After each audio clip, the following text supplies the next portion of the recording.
آریا ویروس یه موجود چی بود؟ آریا اگه توضیح بدی قشنگ که من یاد بگیرم. تخم مرغ‌پزم گذاشتم. تخم مرغ‌پزم گذاشتم. بگو ویروس چی بود؟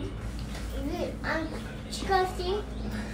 یه جایزه خوشگل بعد بخرم. قشنگ برام توضیح بده. همه چی برمیخوری؟ نه. توضیح بده ویروس چیه؟ ویروس یه موجود عجیبه که بلوبلوها سفید میان باشون جنگ کنن ولی گفتش بیشتر پیدا شه ولی بیشتر پیدا کردن برای همین باید باشون جنگ کردن برای همین دندونا چیزی هم داشتن برای همین بلوبلوها سفیدن میان کوچولو هم میاد اکسیژن میداده روشون میچکن به هم میخورنش.